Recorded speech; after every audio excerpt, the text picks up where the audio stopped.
నమో బుద్ధయ్య. మిత్రులారా,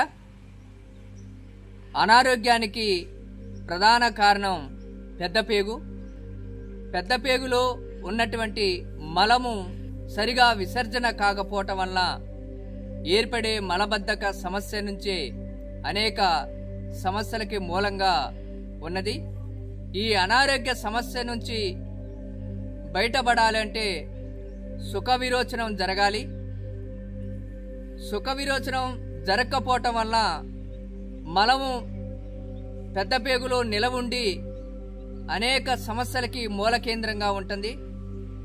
సుఖ విరోచనం జరగాలంటే, మలం పెద్దపేగు శుభ్రం కావాలంటే మనం చేయాల్సినటువంటి కొన్ని పనులు సక్రంగా నిర్వర్తించినట్టయితే పెద్దపేగు శుభ్రం అవుతుంది. ప్రధానంగా ప్రతిరోజు ప్రతి మనిషి కనీసం 4.5-5 లీటర్లు మంచినీళ్ళని తాగాలి. ఉదయం బ్రష్ వేయకముందే గోరువెచ్చని నీళ్ళు 1/2 లీటర్ చొప్పున తాగాలి. మరో 1/2 లీటరు గోరువెచ్చని నీళ్ళు తాగాలి.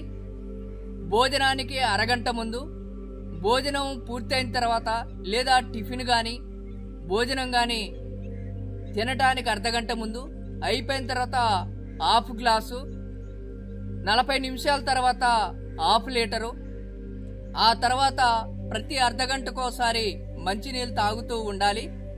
అట్లా రోజువారీ కావలసినటువంటి సరిపడా నీళ్లు తాగుతూ ఉండాలి.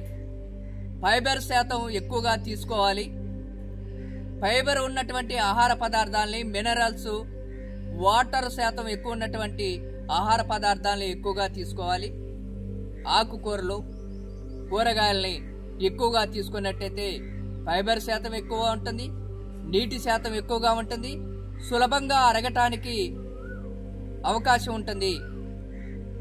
ఇలా చేస్తూనే ఇంటి వైద్యానికి సంబంధించి ప్రధానంగా సుఖ విరోచనం కావటానికి, మలబద్ధక సమస్య నుంచి బయటపడటానికి ఇంటి వైద్యానికి సంబంధించి మన వంటగదిలో ఉండేటువంటి వాముని 1 స్పూను తీసుకోవాలి. వాము చూర్ణాన్ని, బ్లాక్ సాల్ట్ని 1/2 స్పూన్ని తీసుకోవాలి. ఈ రెండింటిని కలిపి గోరువెచ్చని నీళ్ళలో కలిపి దాంట్లో అరచక్క నిమ్మకాయ పిండుకొని ఉదయం పరిగడుపునే తాగినట్టయితే మలబద్ధక సమస్య నుంచి బయటపడవచ్చు.